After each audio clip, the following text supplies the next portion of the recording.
Hallo an alle Lego-Freunde, hier ist der Carsten und ich freue mich, dass ihr wieder mit dabei seid, hier auf meinem kleinen YouTube-Kanal. Ja, und zunächst einmal wollte ich mich bei all meinen Abonnenten bedanken. Ich habe nämlich letztens gerade die Grenze von 100 Followern erreicht und wollte das einfach mal zum Anlass nehmen, mich zu bedanken. Es freut mich natürlich sehr, dass ihr regelmäßig hier meine Videos guckt. Genau, so, und jetzt kommen wir auch mal direkt zum heutigen Video. Und zwar habe ich euch nochmal den Wolfpack Tower mitgebracht, beziehungsweise hier ein B-Modell vom Wolfpack Tower.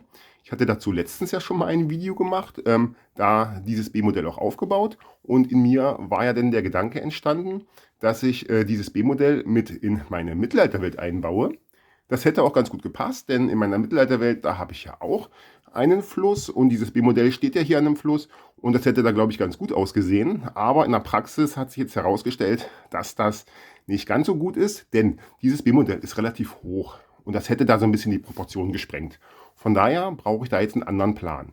Das ist aber gar kein Problem, denn auf der originalen Verpackung vom Wolfpack Tower gibt es noch 3 weitere B-Modelle und irgendeins wird da schon passen. Ja, und da dachte ich mir, die baue ich heute mal auf, kann euch die bei der Gelegenheit gleich mal zeigen und dann werde ich ja sehen, welches von diesen B-Modellen am besten in meine Mittelalterwelt reinpasst.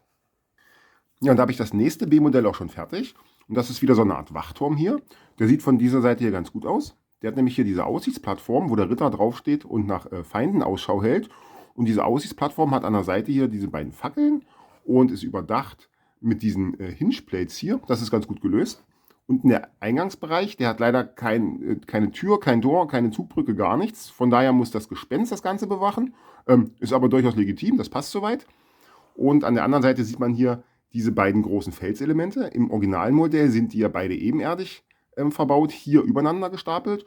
Und das lässt halt so den Eindruck entstehen, dass dieser Wachturm halt wirklich in den Fels reingehauen ist. Macht von dieser Seite optisch ein bisschen was her, ist völlig okay. Nachteil ist halt die Rückseite. Die ist halt komplett leer. Da ist gar nichts. Das Modell ist innen quasi hohl. Es gibt nur diese beiden Leitern hier, um in die obere Etage zu kommen.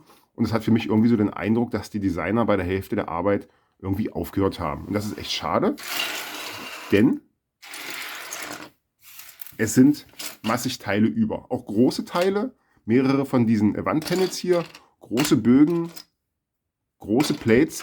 Und ich kann mir nicht erklären, warum die nicht verbaut worden sind. Komisch. Auf dem Foto ist dann noch zu erkennen, dass diese beiden Ritter dargestellt sind ohne Beine. Das soll wohl andeuten, dass die irgendwie durchs Wasser warten. Und da frage ich mich, warum dafür dann nicht die originale Grundplatte einfach noch mit benutzt worden ist.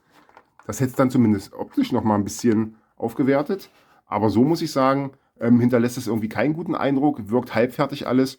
Und von daher wird dieses B-Modell auch nicht in meine Mittelalterwelt kommen. Ja, und deswegen habe ich mich auch gleich ans Werk gemacht und habe das nächste B-Modell aufgebaut. Und da muss ich sagen, das gefällt mir jetzt wieder richtig gut. Es ist auch wieder eine Wasserburg und es wird auch wieder die blaue Baseplate benutzt, was natürlich auch Sinn macht. Und die Burg besteht hier zum einen aus einem relativ hohen Turm, der aus diesen Panels gebaut ist. Dann gibt es hier einen Wehrgang, wo auch eine Minifigur raufpasst, um die Burg zu beschützen. Hier unten ist ein Steg, wo ein Boot anlegen kann. Das gefällt mir sehr gut. Und die Basis bilden dann hier quasi diese beiden großen Felselemente.